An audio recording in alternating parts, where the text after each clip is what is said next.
किसी गांव में चंदन नाम का एक कुंवारा लड़का अपनी विधवा माँ और दोनों बहनों के साथ रहता था। घर में सबसे बड़े होने के कारण घर की सारी जिम्मेदारी उसी पर आ गई थी।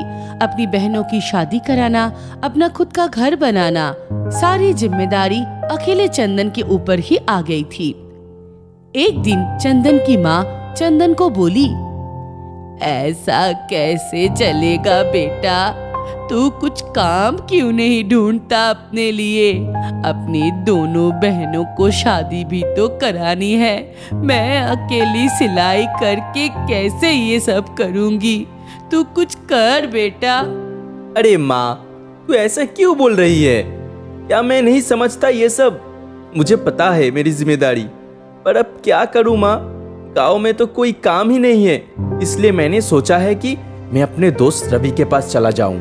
आखिर वो भी तो शहर में काम करके अच्छा सा पैसा कमाता है ना, और अपने घर वालों को भी भेजता है। नहीं बेटा, तू शहर मत जा, मुझे बहुत डर लगता है। कुछ साल पहले तेरे पिताजी भी शहर गए थे खूब पैसा कमाने, लेकिन वो वापस ही नहीं लौटे। ओहो माँ, पिताजी के साथ जो हुआ जरूरी तो नहीं है ना कि वो सबके साथ हो। मेरे साथ तो ऐसा कुछ नहीं होगा, तो चिंता मत कर। इस गांव में भूखा मर जाने से अच्छा है मैं शहर जाके कुछ काम करूं। चंदन अपनी माँ की बात नहीं मानता है और दूसरे ही दिन अपने दोस्त रवि के पास शहर चला जाता है। रवि अपनी बचपन के दोस्त को देखकर बहुत खुश होता है। आजा मेरे दोस्त, अंदर आजा।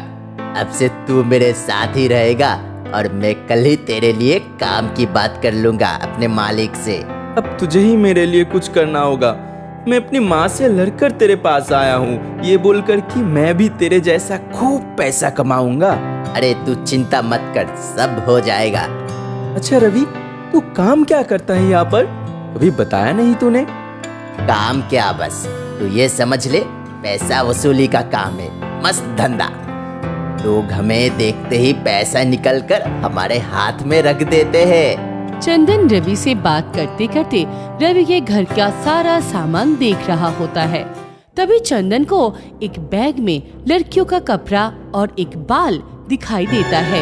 ये देखकर चंदन उस बैग के बारे में पूछता है। अरे यार, तूने शादी कर ली है क्या? ये सामान भाभी जी का है ना? रवि जल्दी से चंदन के हाथ से वो बैग छीन लेता है और बोलता है, अरे नहीं, ऐसा कोई बात नहीं है। ये मेरा एक दोस्त का सामान है, किसी कारण से उसने यहाँ रख के गया है। बहुत बातें कर ली तूने, चल अब खाना खाकर सो जाते हैं। दोनों खाना खाकर सो जाते हैं और धीरे धीरे चंदन को शहर में काम खोजते हुए काफी दिन बीत जाते हैं, लेकिन उसे कोई भी काम नहीं मिलता है। रवि भी बहाने बनाते रहते हैं कि उसका बॉस इंडिया के बाहर है, इसीलिए बात नहीं हो पा रही है। ऐसे ही एक दिन चंदन लोकल ट्रेन से इंटरव्यू के लिए जा रहा होता है। तभी सामने वाली बोगी पर उसे अपना दोस्त रवि नजर आता है, जो कि एक औरत के कपड़े में होती है और जो तालियां बजा बजा कर लोगों से पैसे मांग रहा होता है। चंदन रवि को पहचान लेता है, लेकिन कुछ बोलता नहीं। घर आने पर चंदन रवि से पूछता है, रवि, आज मैंने तुझे ट्रेन में देखा था, और वो भी एक औरत के लिबास में। तो क्या तू ये काम करता है यहाँ पर? किन्नर बन के लोगों से पैसा वसूल करना तेरा काम है? छी छी रवि, मैंने सपने में भी नहीं सोचा था कि तू मेरा दोस्त होकर ये काम करता है। मैंने अपनी माँ से कितनी बड़ी बड़ी बातें की थी तेरे बारे में, और तू ये काम करता है? छी, मुझे शर्म आ रही है तुझे अपना दोस्त कहने में भी।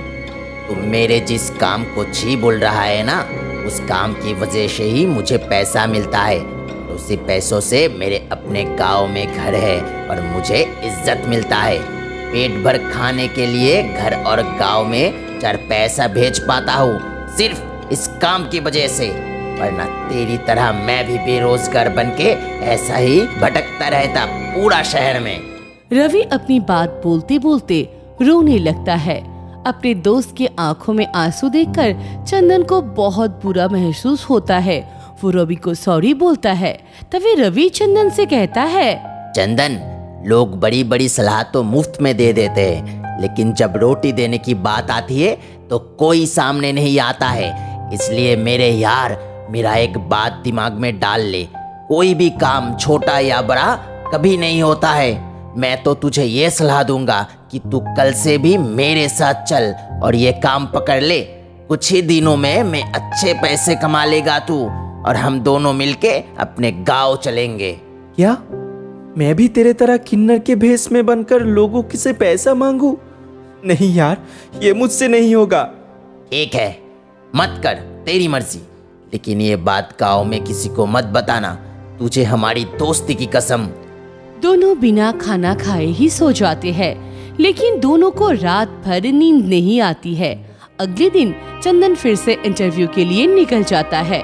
चंदन को इंटरव्यू देते ऐसे ही दिन बीत जाते हैं, लेकिन उसे कहीं भी नौकरी नहीं मिलता है। एक दिन थक हार कर चंदन रवि से बोलता है, रवि, मैं भी तेरे साथ जाना चाहता हूँ रे। मैं भी तेरे साथ तेरे वाला काम करना चाहता हूँ। क्या तू मुझे अपना काम सिखाएगा? रवि अपने दोस्त चंदन से ऐसी बात सुनकर उसे गले लगा लेता है और बोलता है, ठीक है, तो आज से तू चंदन नहीं चांदनी है, और याद रखना मेरा नाम रवीना है। ऐसे ही कहकर दोनों दोस्त हंसने लगते हैं। अगले दिन से ही दोनों दोस्त किन्नर बनके ट्रेन में पैसा मांगकर अपना काम शुरू कर देते हैं। चंदन कुछ दिनों में ही इतना पैसा कमा लेता है कि वो कुछ पैसे अपने घर अपनी माँ को भेज सकता है। वो रवि से कहा, मेरे पास आज इतना पैसा हो गया कि मैं घर भेज दूं और माँ की कुछ मदद हो जाएगा। पूरे 4 महीने हो गए हैं मुझे शहर आए। पता नहीं माँ और बहन कैसी होगी, मेरी चिंता करती है ना। आज पैसा भी भेज दूंगा और अपनी खबर भी। हाँ हाँ बिल्कुल, इस बार पैसा भेज दे। 2 महीने और काम करके जो भी पैसा मिलेगा उनको हम दोनों लेकर खुद ही गाँव जाएंगे और अपने परिवार से मिलकर आएंगे। चंदन अपने घर पैसा भेज देता है और फिर अपने उसी काम में लग जाता है। एक दिन ट्रेन में किसी बर्थ पर एक आदमी का पैसों से भरा हुआ सूटकेस चंदन को मिलता है। चंदन उसे लेकर चारों तरफ देखता है, लेकिन उस सूटकेस को लेने के लिए वहाँ कोई भी नहीं आता है। तभी चंदन रवि से जाके बोलता है, रवि, मुझे ये सूटकेस मिला है और ये पूरा पैसों से भरा हुआ है। पता नहीं कौन है इसका मालिक। वो कितना परेशान हो रहा होगा ना। हाँ, परेशान तो हो रहा होगा, लेकिन इतना सारा पैसा है यार, हम दोनों की तो किस्मत ही चमक जाएगी। चल चुपचाप इस पैसे को लेकर अपने गांव निकल जाते हैं। अरे ये कैसी बात कर रही है तू? पागल तो नहीं हो गई है? क्या पता कोई अपने किसी बीमार के इलाज करने के लिए ले आया हो ये पैसा। अपने किसी काम के लिए भी ये पैसा मुश्किल से जुगाड़ा हो शायद।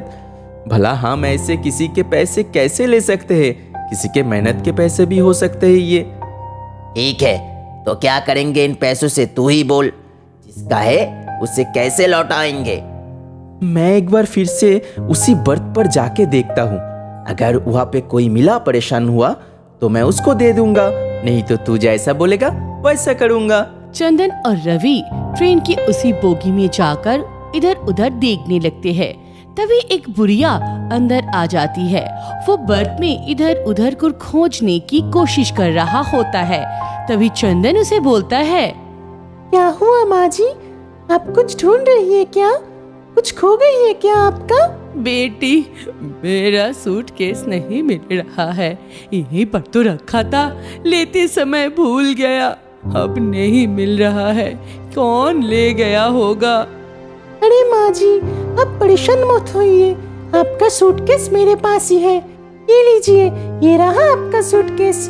ये मुझे यहाँ पर मिला था, इसलिए मैं यहाँ पर रुककर इसके मालिक का इंतजार कर रही थी। ये सही है, चलो आपको भी सुकून मिल गई इसको मिलकर।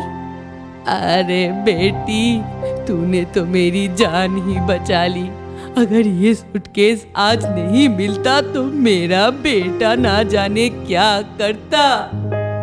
क्या आपका बेटा पैसों के लिए आपको मार देता? हाँ बेटी, तुम मेरे बेटे को नहीं जानते हो। वो बहुत ही बड़ा डॉन है और पैसे वाला। उसे कुछ भी नहीं दिखाई देता पैसे के अलावा। ये पैसे भी उसने मुझे अपने किसी गलत काम को पूरा करने के लिए ही दिया है, ताकि किसी को भी मुझ पर शक ना हो बुरी होने के कारण। वैसे तुम दोनों कौन हो बेटी, और क्या नाम है तुम्हारा? मेरा नाम रवीना है और ये मेरी सहेली चांदनी है। हम दोनों काम करके अपने घर जा रहे थे। माँ जी, अब हम चलते हैं, हमें देर हो रही है। आपको कहीं छोड़ दूं क्या, या आप खुद ही चली जाएंगी? बेटी, अगर तुम दोनों को दिक्कत ना हो तो मुझे मेरे घर तक छोड़ दोगे? भगवान तुम्हारा भला करेगा। रविचंदन से बुढ़िया को घर छोड़ने के लिए बोलकर खुद काम पर चला जाता है। चंदन उस बुढ़िया को लेकर उसके घर चला जाता है। आगे के भाग जानने के लिए जुड़े रहे हमारे साथ।